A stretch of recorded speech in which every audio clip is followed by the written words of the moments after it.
Welcome to Module 10, 21 CFR, Part 211, Subpart K, Returned and Salvaged Products. This module focuses on how FDA regulations protect patients when drug products leave and potentially re-enter the supply chain.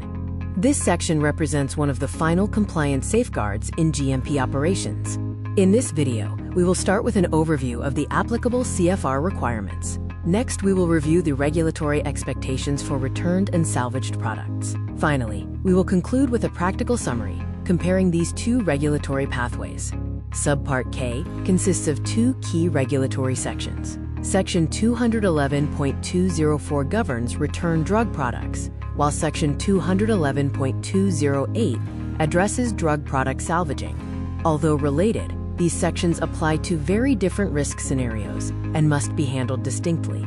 Manufacturing does not end when a product reaches the market. Returned and salvaged products demonstrate that the supply chain is cyclical, not linear. Subpart K governs how products that move backward in the supply chain must be evaluated to ensure patient safety is never compromised. Subpart K is built on the SISQP standard: safety, identity, strength, quality, and purity. A drug product may only re-enter the marketplace if all 5 elements are conclusively protected. When certainty cannot be established, re-entry is not permitted. Section 211.204 is triggered whenever products are returned from the marketplace. Returned drug products must be clearly identified and immediately quarantined. This prevents accidental redistribution before an appropriate quality assessment is completed. Once a product is returned, an assessment is required. If there is any doubt regarding safety, identity, strength, quality, or purity, destruction is the default outcome. Only when integrity is fully confirmed may reprocessing or resale be considered. Integrity must be proven, not assumed. This requires 3 components: physical examination, laboratory testing, and investigation of storage and shipping history. Without objective evidence, redistribution is not permitted under GMP requirements. A product return is a data signal. If the reason for return suggests a broader issue, such as a formulation or packaging defect, the investigation must expand. Associated batches may also require evaluation in accordance with deviation and investigation requirements. Section 211.204 requires detailed records for every returned drug product.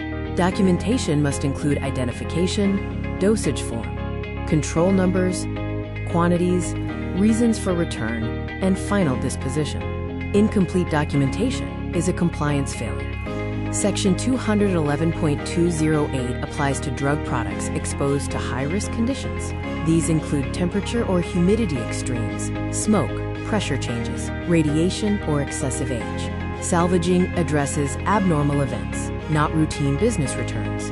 The regulatory default for salvaging is total loss. Products exposed to improper storage conditions are presumed unsuitable for the marketplace. If a warehouse floods or a truck catches fire, the default regulatory position is total loss.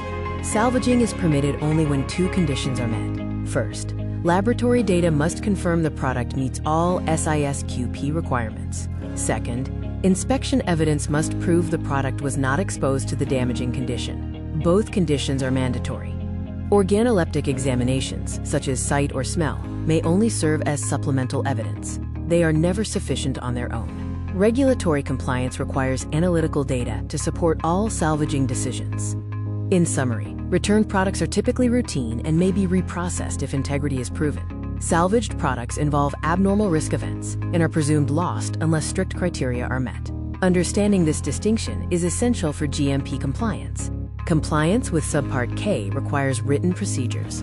Holding, testing, reprocessing, and documentation must all be formally defined and followed. Reliance on informal practices or tribal knowledge is not acceptable under FDA regulations. Subpart K serves as the final regulatory barrier between a compromised supply chain and the patient.